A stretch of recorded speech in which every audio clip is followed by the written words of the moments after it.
नमस्कार। SPT news पर आपका स्वागत है। पेश है 15 अगस्त शुक्रवार दोपहर 1:15 राजस्थान की बड़ी खबरें। सबसे पहले एक नजर डालते हैं आज की हेडलाइंस पर। पीएम मोदी ने किया राष्ट्रीय सुरक्षा कवच सुरक्षण चक्र का ऐलान। जींस पहनकर गए तो पेपर कैंसिल। दिवाली 2025 पर जीएसटी दरों में होगी भारी कटौती। आज से फास्ट टैग की बुकिंग शुरू।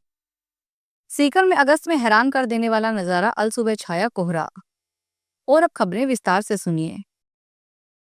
प्रधानमंत्री नरेंद्र मोदी ने 79वें स्वतंत्रता दिवस पर नई दिल्ली के लाल किले पर राष्ट्रीय ध्वज फहराया और राष्ट्र के नाम अपना लगातार 12वां संबोधन दिया।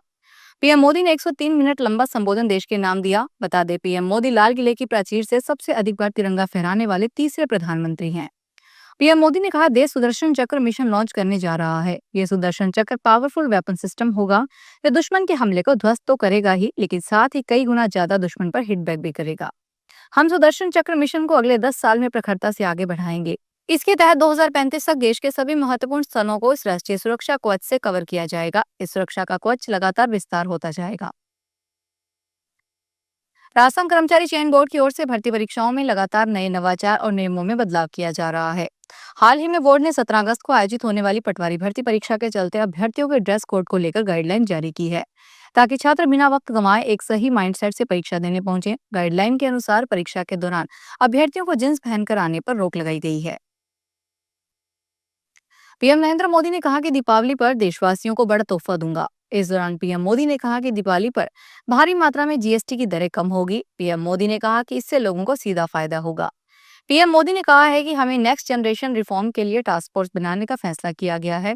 हमारा मकसद अब हर तरह का सुधार है। इस दिवाली में आपकी डबल दिवाली करने वाला हूँ। समय की मांग है कि जीएसटी की दरों की समीक्षा हो। हम नई जनरेशन का जीएसटी रिफॉर्म लेकर आए हैं। सामान्य लोगों के लिए टैक्स कम होगा। जीएसटी की दरें भारी मात्रा में कम होगी। भारत आज 15 अगस्त को अपना 79वां स्वतंत्रता दिवस मना रहा है। इस मौके पर आज देश भर में एक्सप्रेस वे और हाईवे पर यात्रा को सुगम बनाने के लिए फास्टैग एनुअल पास को शुरू कर दिया गया है। इसके लिए राजमार्ग यात्रा ऐप पर आधिकारिक बुकिंग की जा रही है। ये सालाना पास लोगों को चुनिंदा सड़कों पर महज 3,000 रुपए के खर्च में पूरे साल भर टोल फ्री यात्रा की सुविधा प्रदान करेगा। वैसे तो जब ठंड का मौसम आता है तो राजस्थान के कई जिलों में घना कोहरा छा जाता है। घने कोहरे की वजह से लोगों को न केवल अपने वाहनों को लाइट जलाकर सफर करना पड़ता है, बल्कि कई बार तो लोगों को तमाम परेशानियां भी झेलनी पड़ती है। श्री माधोपुर सहित आसपास के अंचल में आज सुबह मौसम का अनोखा नजारा देखने को मिला। अगस्त के महीने में पहली बार कोहरा छा गया। आमतौर पर सर्दियों में दिखने वाला कोहरा इस बार गर्मी के मौसम में नजर आया, जिससे लोग हैरान रह गए। आज सुबह बाईपास रोड सहित कई इलाकों में वाहनों की गति धीमी हो गई और चालक लाइट जलाकर सफर करते नजर आए। कल दिन में हुई बारिश के कारण वातावरण में नमी बढ़ गई थी। रात के समय तापमान में गिरावट और नमी के कारण सुबह कोहरा छा गया। जयपुर में बगरू के पास जयपुर अजमेर नेशनल हाईवे पर अटमेठिया में पास अचानक अनियंत्रित हुई तेज रफ्तार ट्रक ने सड़क मेंटेनेंस कंपनी की टीम को जोरदार टक्कर मार दी। दुर्घटना में मेंटेनेंस टीम के 2 कर्मचारी गंभीर रूप से घायल हो गए। दुर्घटना एक सीसीटीवी कैमरे में कैद हो गई। इसमें एक ट्रक सड़क की पहली लाइन में तेज रफ्तार से चलते हुए अचानक अनियंत्रित होकर एक फॉर्च्यूनर कार को टक्कर मारते हुए सड़क पर मरम्मत कर रही टीम के ट्रैक्टर और कर्मचारियों को जोरदार टक्कर मार देता है। जोधपुर शहर के एयरपोर्ट थाना क्षेत्र में आज शुक्रवार सुबह एक दर्दनाक सड़क हादसे में 13 वर्षीय छात्र की मौत हो गई। हादसा उस वक्त हुआ जब स्कूल के छात्र मोटरसाइकिल पर सवार होकर बरकतुल्ला खान स्टेडियम की ओर जा रहे थे।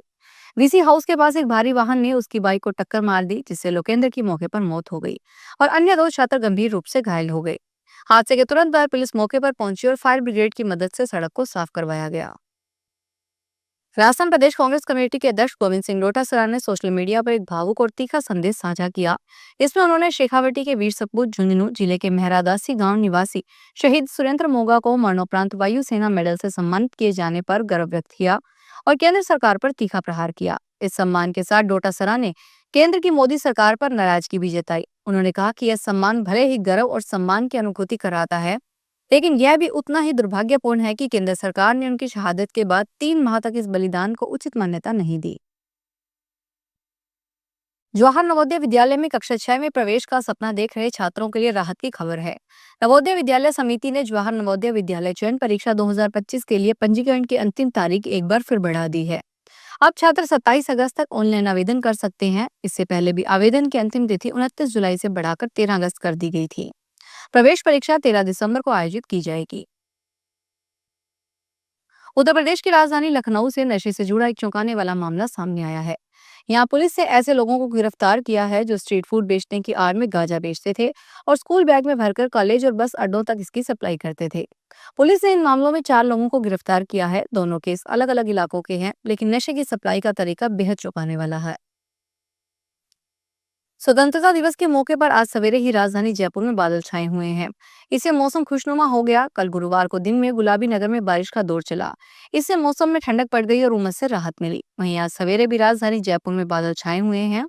वहीं प्रदेश की बात करें तो पूर्वी ढूंढाड़ अंचल और मेवाड़ अंचल में आज भी बादलों की आवाजाही रहेगी। इन संभागों में आज बारिश की संभावना है।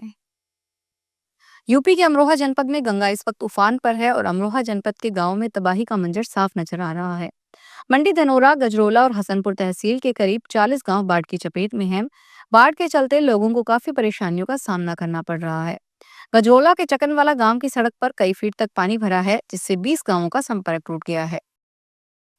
फिलहाल इस बुलेटिन में इतना ही। फिर हाजिर होंगे बड़ी खबरों के साथ।